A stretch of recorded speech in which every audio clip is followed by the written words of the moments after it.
बिहार में इन दिनों आस्था का महान पर्व छठ पर्व मनाया जा रहा है। आज हम लोग पढ़ाई की तो बहुत बात की, आज छठ पर्व के बारे में बात करते हैं। बहुत ही पवित्रता का, आस्था का, प्रकृति प्रेम का अनोखा संगम छठ पर्व है। और आज जो पूरे विश्व में अवधारणा है सतत विकास की, सतत विकास का तात्पर्य क्या? प्रकृति का विनाश किए बगैर विकास। जबकि विकास जो पूरी दुनिया में हो रहा है उसमें प्रकृति को कोई स्थान नहीं दिया जा रहा है। ठीक है, तो सतत विकास की अवधारणा इसलिए आई, विनाश के बगैर विकास। सतत विकास की अवधारणा के अनुरूप छठ पर्व आज भी बहुत ही प्रासंगिक है। कैसे प्रासंगिक है, इस पर हम लोग बात करेंगे। पहले हम लोग सामान्य परिचय ले लें। बिहार के लोग कला और संस्कृति से जुड़ा हुआ ये पहलू है, और जो स्टूडेंट हैं, छात्र हैं, तो अध्ययन के दृष्टिकोण से भी कला एवं संस्कृति का जब अध्ययन करेंगे तो छठ पर्व के बारे में आपको जानकारी होनी चाहिए। चाहे आप यूपीएससी दे रहे हो, बीपीएससी दे रहे हो, और नहीं बिहार के, उत्तर भारत के आप निवासी हैं, तो छठ पर्व के बारे में बारीक जानकारी होनी चाहिए। तो यहाँ बारीक जानकारी उतनी तो मेरी नहीं है, लेकिन मैं जितना जानता हूँ उतना मैं आपके सामने रख रहा हूँ। यह मूलतः उत्तर भारत का, विशेषकर बिहार, झारखंड और उत्तर प्रदेश का लोक पर्व है मूलतः, लेकिन यह पूरी दुनिया में आज मनाया जा रहा है। सोशल मीडिया ने छठ पर्व को पूरी दुनिया में फैला दिया है। आस्था, प्रकृति प्रेम का महान संगम है। ठीक है, इसमें ये पूरी दुनिया में देखा गया कि लोग उदीयमान, उगते हुए सूर्य की पूजा करते हैं, आराधना करते हैं। कहावत में भी कहा जाता है कि लोग उगते हुए सूर्य को नमस्कार करते हैं, लेकिन यही छठ में नहीं, उदीयमान सूर्य के साथ साथ अस्ताचलगामी यानी डूबते सूर्य को भी नमन किया जाता है, उन्हें भी अर्घ दिया जाता है। इनकी पूजा आराधना इसलिए भी की जाती है कि यही एकमात्र देवता है जिन्हें प्रत्यक्ष देवता के रूप में लोग देखते हैं। और देवता अलौकिक हैं, उन्हें हम देखते नहीं हैं। जिन्हें भी प्रकृति के विभिन्न तत्वों का भारतवासियों ने दैवीकरण किया, मानवीकरण करके देवत्व का आरोपण किया, लेकिन और देवता दिखते नहीं हैं। लेकिन सूर्य जो है प्रत्यक्ष देवता है। और विज्ञान भी कहता है, जो विज्ञान जानते हैं, अच्छी तरह जानते हैं, कि सूर्य के बिना धरती पर जीवन संभव ही नहीं है। न तो फोटोसिंथेसिस होगा, प्रकाश संश्लेषण होगा, और न ही ऑक्सीजन का निर्माण होगा। ठीक है, जीवन संभव ही नहीं है। और ऊर्जा का स्रोत, धरती पर तमाम ऊर्जा का स्रोत साक्षात सूर्य ही है। इसलिए सूर्य बहुत ही महत्वपूर्ण हो जाते हैं मानव जीवन के लिए। और बिहारवासी, उत्तर भारत के लोग सूर्य के प्रति अपने अनोखे तरीके से श्रद्धा समर्पित करते हैं। आज छठ पर्व मनाया जा रहा है। ठीक है, हम भी इसी रूप में सूर्य के प्रति श्रद्धा व्यक्त करने का प्रयास कर रहे हैं आप लोगों के सामने। चलिए, ये कब और कैसे मनाया जाता है?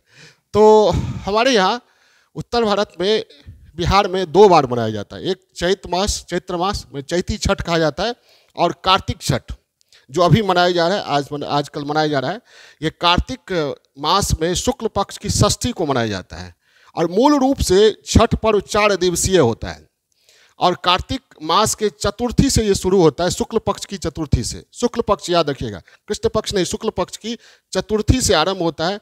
और चतुर्थी को नहाय खाई होता है, जिसमें गंगा स्नान या तालाब में पवित्र जल में स्नान किया जाता है, और कद्दू खाने पर या और भी चीज़ खाने पर जोर दिया जाता है। और लेकिन मांसाहार नहीं, प्याज लहसुन नहीं, पवित्रता का पूरा ख्याल रखा जाता है। पंचमी को लोहंदा या खरना मनाया जाता है। इस दिन जो व्रत कर रही होती है महिला, हाँ, इसमें महिलाओं की मुख्य भूमिका होती है। वैसे पुरुष भी इसमें शामिल होते हैं, लेकिन महिलाएं ज़्यादातर इसमें रुचि लेती हैं, और महिलाओं की भूमिका महत्वपूर्ण होती है। पुरुष अगर करते भी हैं तो उनको उतनी जानकारी नहीं होती है जितनी महिलाओं को रहती है, और महिलाओं ने इस परंपरा को आगे बढ़ाया है। ये बिल्कुल सही है। आज सोशल मीडिया ने पूरा दुनिया को फैला दिया, लेकिन महिलाएं, चाहे बिहार, यूपी की, झारखंड की, अशिक्षित हो या शिक्षित हो, सभी इनके विधि विधान से पूरी तरह परिचित होते हैं। किसी पुस्तक की जानकारी या किसी मध्यस्थ की, बिचौलिए की जानकारी की जरूरत इन्हें नहीं होती है।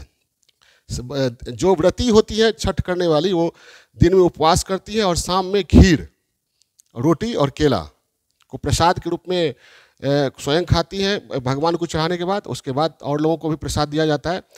षष्ठी, कार्तिक शुक्ल पक्ष षष्ठी को संध्या अर्घ, अस्ताचलगामी, डूबते हुए सूर्य को अर्घ दिया जाता है, उनके प्रति श्रद्धा समर्पित किया जाता है। और एक एकल रूप से नहीं, सामूहिक रूप से किसी तालाब में या नदी के किनारे या जल स्रोत के किनारे सभी इकट्ठे होते हैं और अस्ताचलगामी। तो ये जो है एकजुटता का, सामूहिकता का प्रतीक है। उषा अर्घ, सप्तमी को उषा अर्घ यानी उदीयमान सूर्य को श्रद्धा समर्पित किया जाता है, अर्घ्य दिया जाता है। अर्घ्य के क्रम में जल या दूध का इस्तेमाल किया जाता है। अर्घ्य इस तरह दिया जाता है ताकि सूर्य की रोशनी जल को पार करते हुए आपके शरीर पर पड़े, इससे शरीर की प्रतिरोधक क्षमता बढ़ती है। ठीक है, तो इस छठ में इस दौरान मैंने पहले ही कहा कि मांसाहार का उपयोग नहीं किया जाता है, प्याज लहसुन का उपयोग नहीं किया जाता है, सफाई का, पवित्रता का बहुत ही ख्याल रखा जाता है। और जिन सामग्रियों का इस्तेमाल किया जाता है वे सभी सामग्रियाँ किसी न किसी रोग की मुक्ति के लिए बहुत ही आवश्यक होती हैं। जैसे नारियल है, रक्तचाप को नियंत्रित करती है। मूली, गाजर, सेब, संतरा, गन्ना, दूध, आंवला सभी किसी न किसी रोग को दूर करने में सहायक है।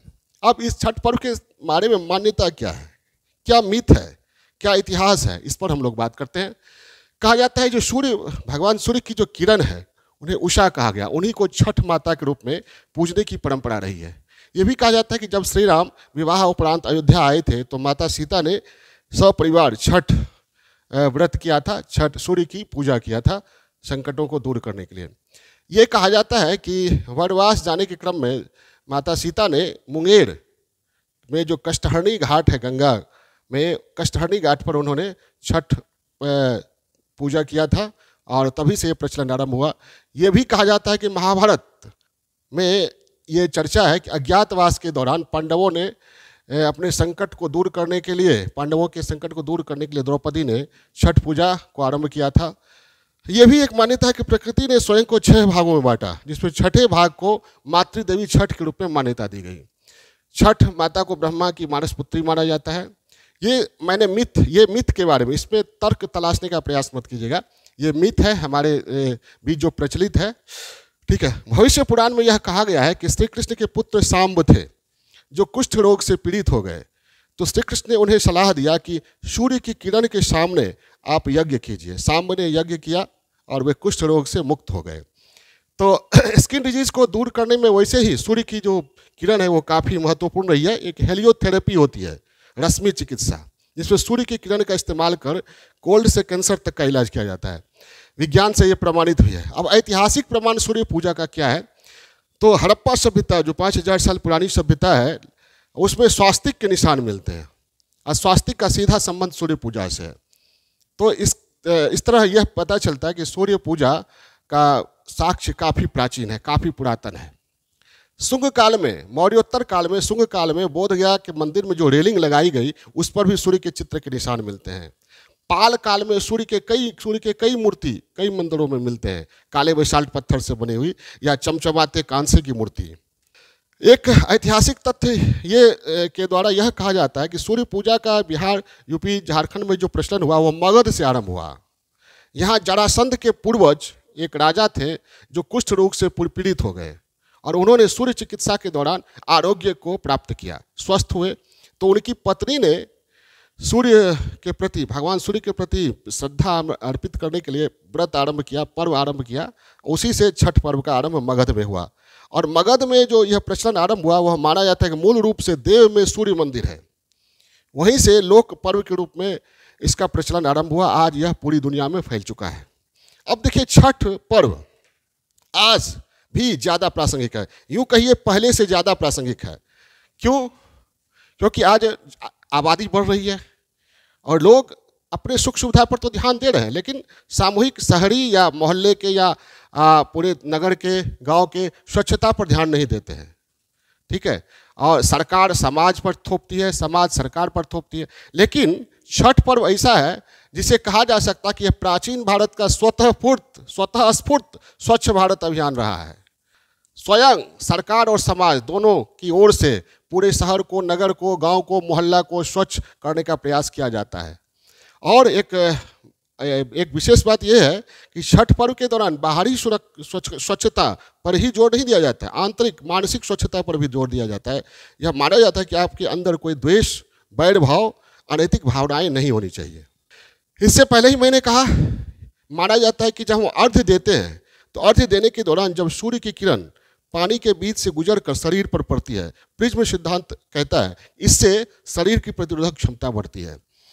रोग मुक्ति, हेलियोथेरेपी बहुत दिनों से प्रचलित है, रश्मि चिकित्सा, ये विज्ञान सम्मत भी है। और ये मैंने पहले ही कहा, सूर्य जो सभी लोग जानते हैं, सभी छात्र जानते हैं कि सूर्य जो है वहाँ संलयन की प्रक्रिया चल रही है, हमेशा चल रही है। ऊर्जा का स्रोत धरती पर तो तमाम ऊर्जा का स्रोत सूर्य ही है, इन्हें इसलिए इन्हें साक्षात देवता भी कहा जाता है। एक महत्ता इसमें यह भी है कि इसमें कोई आडंबर नहीं है, सादगी है, पवित्रता है, कोई बिचौलिए की जरूरत नहीं, कोई शास्त्र की जरूरत नहीं।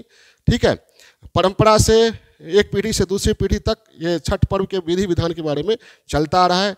और सीधे भक्त और भगवान के बीच सीधा संबंध, जो व्रती होती हैं, ठीक है, जो आराधना अर्घ्य देने वाली, चाहे पुरुष हो या स्त्री, उनका सीधे भगवान से संबंध, किसी को बीच में आकर मंत्र पढ़वाने की जरूरत नहीं है। इसलिए इसे कहा जाता है लोक पर्व, आस्था का महान पर्व।